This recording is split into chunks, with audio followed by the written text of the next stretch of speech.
Peter Thierry, vous le savez sans doute, sur le papier, le club a été sauvé. Par miracle, on a réussi à éponger, à effacer une dette qui était de plus de 2 milliards. Enfin donc, de ce côté-là, ça s'est arrangé. Mais sur le terrain, alors par contre, là, ça ne va pas du tout. C'est la véritable évasion. Vous savez que depuis 6 semaines, Linarsic, le gardien, est parti au Portugal. Soler joue à Lille. Cuben est à Strasbourg. La Cuesta, on l'a vu, opère à Monaco. Scalia vient de partir à l'Olympique Lyonnais. Et puis Solsona est également en partance. Alors c'est un problème très important et nous l'avons évoqué avec Charles Orlanducci, le directeur sportif de l'équipe bastiaise. C'est très très dur. C'est très très dur, oui. Quel sentiment a-t-on lorsqu'on voit les joueurs quitter le club les uns après les autres? Bien, c'est dur pour nous de voir partir les joueurs en courte saison. Vous les qualifiez de lâcheurs? Non.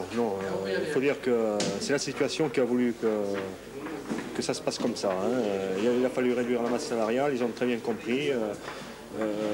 C'était le seul moyen de sortir le club de cette situation.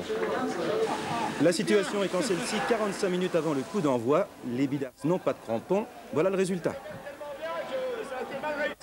À la Moison, la dernière fois que vous avez joué sur la neige, c'est quand? Écoutez, si je me rappelle bien, ça va faire 2 ans lorsque je jouais à Saint-Étienne.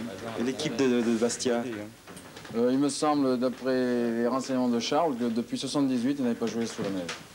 Quelle sorte d'outils de crampons vous allez mettre là tout de suite? Écoutez, je crois qu'ils ont enlevé le maximum de neige, donc le terrain sera sûrement gras, donc on va mettre des crampons relativement grands.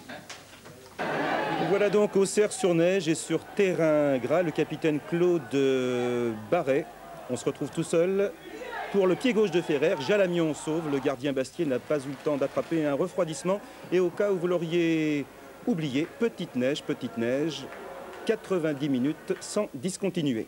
Quant à Jean-Marc Ferry, le numéro 10 des Rouges, il était aussi à l'aise que sur un terrain normal. Ballon pour Fiard. Auxerre s'est ainsi offert une quinzaine de situations semblables. Dagneau, le numéro 8 Bourguignon, toujours pour Ferreri, contre-pied, les Bastiais sur le postérieur, pied gauche, Garande manque, mais ce n'est pas perdu pour son coéquipier Burksa, 1-0 pour le Hongrois d'Auxerre, Burksa, l'ancien joueur de Vidéoton. Toujours et encore Auxerre, Barret sur le flanc gauche aussi à l'aise que sur des skis de fond. Fiard va marquer, non, une sorte de cadeau involontaire à son ancienne équipe, il a joué à Bastia. Pour Bastia, il restait des miettes, ainsi ce coup franc de Pastinelli, mais Martini, on the rocks ou sur de la neige, c'est du solide. Et vous le savez, quand la patrie est en danger, les Corses n'hésitent pas à soutenir les anciens lions de Furiani.